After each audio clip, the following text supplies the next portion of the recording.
doesn't only run your vehicles, but also the economy. Slightest change in fuel prices can have a ripple impact, a ripple effect, or a domino effect. That is what we decode for your information. The show is called FYI. I'm Arun Singh, and today we are discussing the overall impact of the hike in fuel prices. There is a ripple effect.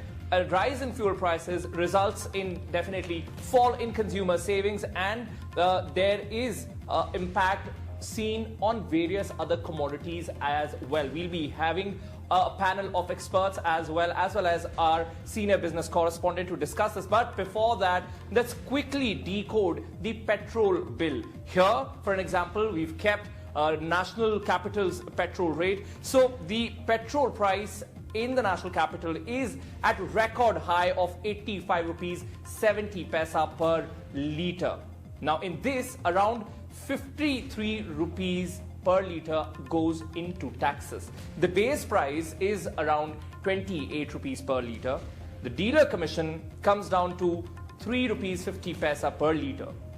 Now, there are two kinds of taxes that go into deciding the price of the fuel. One is center's tax, which is excise duty, and second is state tax, which is also called VAT. So in center's tax, that amount is around 33 rupees per litre. In state tax, that amount goes to 20 rupees per litre. Here we're talking about the national capital. Now, let's decode the diesel bill here in the national capital. Again, it's at a record high of 75 rupees 88 paisa per litre, where around 43 rupees per litre goes into the taxes. Base price is around 29 rupees per litre. Dealer commission is at 2 rupees 50 paisa per litre. Center's taxes is around 32 rupees per litre, and state tax is around 11 rupees per litre. But what really is India's fuel price dilemma? Sakshi Bajaj helps us understand. So what really is India's fuel price dilemma? The fact of the matter is fuel taxes are garnering high revenue for the centre and the states, both facing a financial crunch due to the pandemic.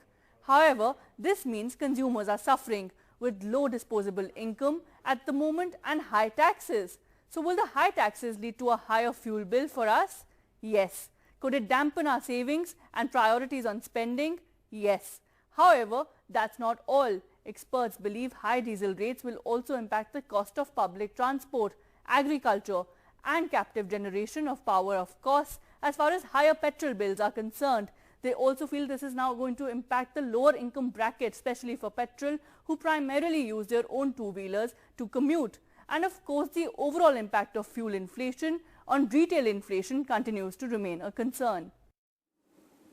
Now let's break it open to our panel of experts. We're joined by Mr. Sushil Tripathi, former Secretary, Ministry of Petroleum, Professor Santosh Mehrotra, a senior economist, Mr. Jagdish Khattar, economist and former MD Maruti Suzuki, Professor Arun Kumar, senior economist, former Professor of Economics, JNU. Warm welcome to each one of you. I want to begin with Mr. Sushil Tripathi here. We are discussing a rise in fuel prices here. Is the government doing enough is what my first question would be. You see, government raised the central excise duty on petrol and diesel by nearly 14 rupees on diesel and 12 rupees on petrol in months of March and May 2020. This was to, in view of the fact that the crude prices had dropped and the economy world over was suffering. So instead of passing over the drop in crude prices and thereby the petrol and diesel prices to customers, government thought it fit to raise taxes because the government's tax revenues had also come down very significantly. But now that government taxes, both the indirect taxes and direct taxes, are coming back to normal, and crude prices, which had dropped to up to $20 a barrel, have gone up to $55 and nearing $60 a barrel. This is a time when government should roll back those taxes and give some concession to the customers. Right, because the in-hand cash is very important with the consumer, because that also impacts overall economy. My next question to Mr. Mehrotra here: the saving of consumer is impacted in this manner. The disposable income gets minimized. So, what amount of impact can that have on the overall economy, Mr. Mehrotra? We are already seeing that impact, because inflation in the economy, overall inflation, has been above the 6% top bound of the RBI's target range. It's been in the region of 7% throughout 2020, and food inflation is actually more than that. It's around 9 to 10%. Now, in a situation where incomes have dropped dramatically, joblessness has increased sharply, especially those for the 91% of the workforce which is informal, it's inevitable that consumption is going to decline. That means aggregate demand is falling. If aggregate demand is falling, how do you expect the economy to revive? So it's a regressive means of collecting taxes if you are going on raising taxes on petrol and diesel, which feed in, as you rightly said, Arun, into so many other products. So I'm hoping that this will stop. I mean, we've had already cuts in personal income tax in early 2019, in corporate income tax in 2019. The first happened just before the elections to entice the middle class. Enough is enough. And the fiscal stimulus was only 2.2% of GDP in what is announced as a 15% of GDP stimulus. Let's just remind ourselves that a stimulus means, fiscal stimulus means cutting taxes, not raising them, which is what is happening, and increasing expenditure. India's collapse of the economy, the contraction of the economy, is worst in any of the G20 countries, and this is because the size of our stimulus is very limited. This is an aggregate demand problem. It's not just a supply side problem. So multiple ripple effects are seen when a rise or spike in fuel prices is seen. One, as pointed by Mr. Mehrotra here, is decrease in demand. I want to shift focus to now automobile, and we have with us Mr. Jagdish Khattar, who's also been an MD of Maruti Suzuki. Automobile was the worst hit industry during the pandemic, and now this rise in spike. I mean, first we've of course understood decrease in demand, and second I want to shift focus to the automobile industry as an impact of this rise in fuel prices. So this is going to have a direct impact on the sale of automobiles. How do you see this, Mr. Khattar? I mean, listen, certainly the price of fuel does influence the purchase pattern and habit of the customer. And secondly, we must realize that the government too has a problem. They don't have resources. And there are not many resources they can make. I mean, everyone would like to have the best possible, play. But it may not be possible to do so, and the government has a problem. And let us face it that petrol has always been a major source of revenue. Though I would like that to come down, but I doubt very much whether it will. So we have to make the best of it. Now, I must tell you that I think in many ways the auto industry has been lucky. The situation could have been worse. First of all, a year back, Ola and Uber and all, they were going in a big way in providing individual transport vehicles, cars, etc. to customers. And there was a huge demand, and the fear was that the individual purchases will get down and people might start hiring from them. Suddenly, because of the pandemic, the demand for individual has increased, and where there is a community use, that has gone down. It's a very major thing that has happened. I was very worried that when Ola and all were coming in a big way, sharing and hiring and all, it would have affected individual purchases. That has gone. And this has resulted, and if you see any good bump in purchasing now taking place, is one of the results of this. So I think course, there is a problem as far as the price is concerned, but this is a redeeming feature. The other is people will downgrade. If they were buying, if they need an individual transport, they cannot use public transport. What alternative do they have? They will buy, but they will downgrade. So the downgrade is likely to take place. If they are buying a car or a vehicle worth X, they'll buy a cheaper one. So to that extent, it will be mitigated. So the last is, one doesn't know how long it will last, but I'm sure the automobile industry will try and work it out. So there is a plus and there is a minus. At the end of it, we have to realize that the country has a problem, and then we have to see what needs to be done to mitigate and reduce that. And to some extent, the problem would have been very acute, but for the factors that I have mentioned. So I think the automobile, net automobile industry should be lucky with these changes. Also, slightest impact on the automobile industry can also result in impact on multiple people that this industry employs. Now, my question to Professor Arun Kumar here, you must have had this discussion every year where we discuss, rise in fuel prices. This year we've had pandemic. Government has also been saying that we have to look at it through the lens of pandemic. Petroleum Minister was also heard saying that demand of petrol decreased during the pandemic. How much are we to blame pandemic for this, according to you? So, the pandemic led to the lockdown, and the lockdown implies that you voluntarily stop production. So therefore, people could not go to offices, people could not go to factories, and, employment dropped and people's incomes dropped very sharply. And that's why GST collection dropped, and therefore the direct taxes collection also dropped, income tax collection, corporate tax collection. So the government found it very convenient to use petroleum goods to collect additional taxes, through excise duties. That was one of the designs of GST, that, whenever there's a shortfall in collection of taxes, then, keeping liquor and keeping petroleum goods out, the state governments and the central government could actually raise more money. But the problem is, as has already been pointed out, petroleum goods are basic goods which go into the production of all other goods. For instance, in agriculture, you use diesel to, produce, to produce power to pump out water. You use diesel for tractors, etc. You also use diesel for, transportation.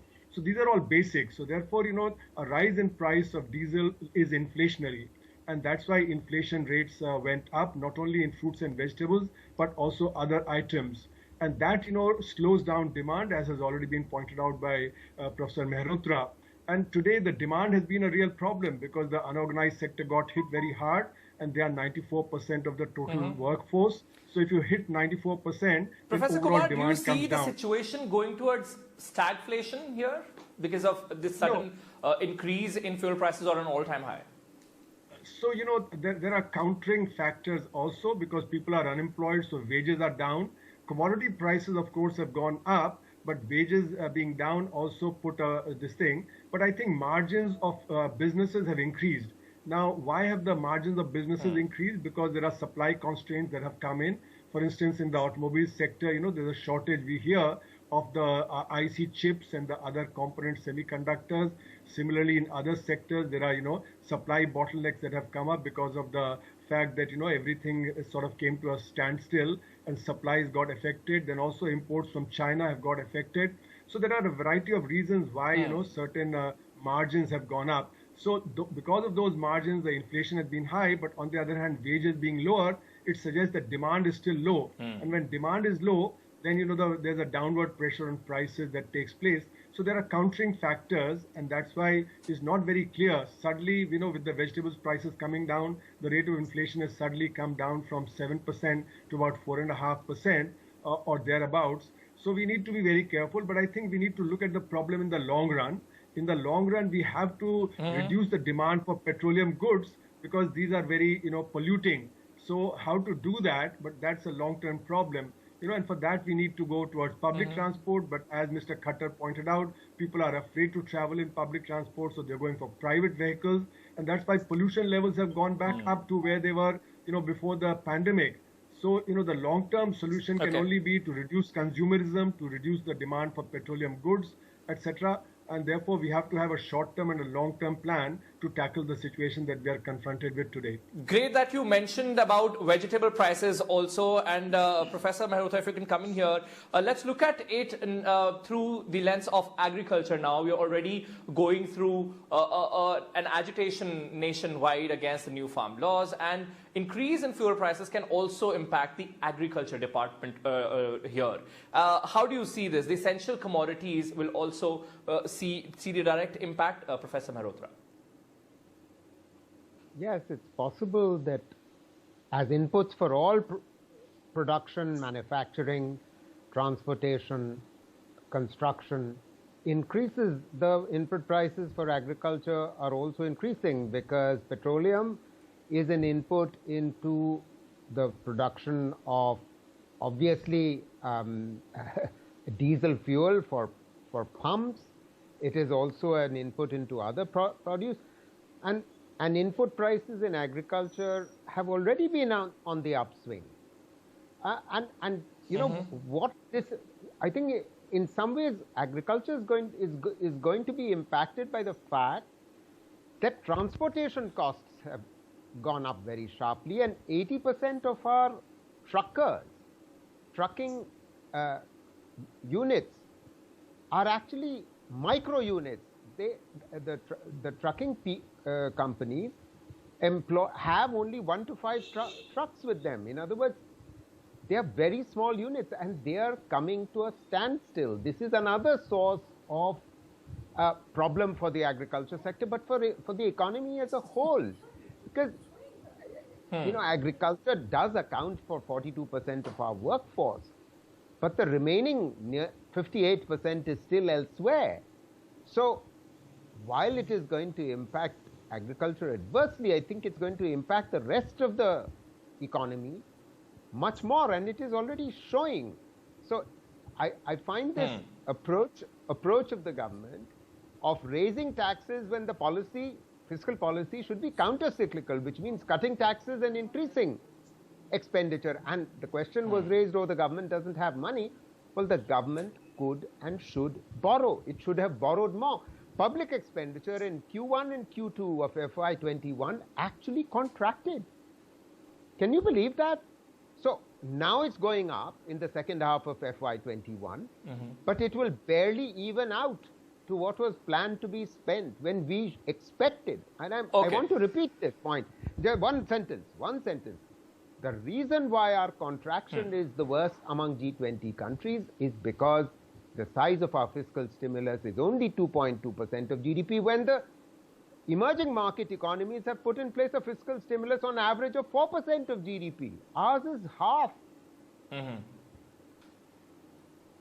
So the fiscal stimulus could have been more, is what Professor Mehrotra is suggesting here. So discussing the chain reaction of rise in fuel prices, we actually have discussed on how it has impacted sale of automobiles, decrease in demand, impact on agriculture sector and essential commodities, and also lower disposable income in the hands of a lower middle class person, a lower middle class citizen of our country. Now let's shift our focus to the solution part here, and I want Mr. Sushil Tripathi to come in here. We are very close to end of this financial year, and there'll be the budget session also starting in a few days. How do you see, or what would be your suggestions policy-wise to fix this continuous rise in fuel prices that we keep seeing every year? You see, when the GST was introduced, there was a talk of bringing petroleum products also under GST in a short period of time. Now, after 2 to 3 years, I think that talk has also stopped, because people have realized that the tax basket has not been diversified. It doesn't have enough number of items. And this is a low-hanging fruit. This is one tax where the cost of collection is almost zero. And also the tax avoidance is very, very, very little. So no finance minister of a state and no finance minister in the country will easily like to reduce the taxes when the other taxes are not growing. But look at the way the taxes have risen. They were 4 rupees a litre on diesel in 2014 and 10.5 rupees a litre on petrol in 2014. Now they are 32 rupees a litre on diesel and 33 rupees a litre on petrol. So at least what the government can do is whatever increase it brought about in the year 2020 due to reduction in crude oil prices. So instead of passing on the benefits to customers, it raised taxes, and that was all right because at that point of time, economy was in trouble. The direct and indirect taxes were also very low. Therefore, this was, as I said, low-hanging fruit, and here the pain was not as much visible, and therefore it was raised. But now that the GST has come back to normal, direct taxes also hopefully are coming back to normal. And since the crude oil prices have gone up from $20 a barrel to nearly $60 a barrel, there is a case for rolling back the increase which was made in the year 2020. And that will bring about a good relief to the customers.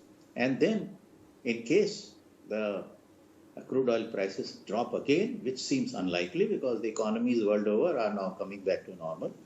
So, in case the crude oil prices drop again, they can again raise the taxes, and in the meanwhile, they must diversify their tax basket. Okay, Mr. Khattar, we've discussed fiscal stimulus in the past, and then we've also talked about the present situation. How do you see the way forward when there'll be new budget presented, and what reforms do you expect? Is this regarding automobiles? Or listen, as far as the automobiles is concerned, I think the experts have indicated the reason why it has taken place and what is the way forward.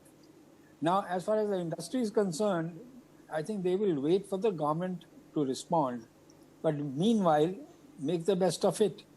And as I mentioned earlier, industry has been very lucky that sharing part of the business, which was growing at a huge, size, has suddenly got a jolt, and the customers are back into the showrooms. The only difference is that they are downgrading their purchases. So therefore, if you look at the previous record, you look at the middle cars like Swift and all were selling more, or the others were selling more. Their market share was increasing. Suddenly, the basics car have started increasing. So customers are shifting from public transport or other transport to individual transport. And as I look at it, as a customer, he has to wait for the government to do what is required, but meanwhile make the best of it. And that is what is taking place as far as the customers are concerned. So there will be an effect on the automobile industry. And to what extent they can benefit will depend on the overall economy. Mr. Tripathi and all have mentioned that the way forward. Meanwhile, I think the only thing that will happen is that manufacturers who are producing smaller cars, more fuel efficient, will do better than those who are making bigger cars. Meanwhile, you will see a demand in CNG and all will grow because that is not impacted by this. So I foresee a huge demand increase in CNG and people will divert to that. Okay, thank you so very much. Thanks to each one of you. It has been a great chat, but we've run out of time for FYI today. And today we decoded the impact of rise in fuel prices. I'm Arun Singh. It's a goodbye from my side.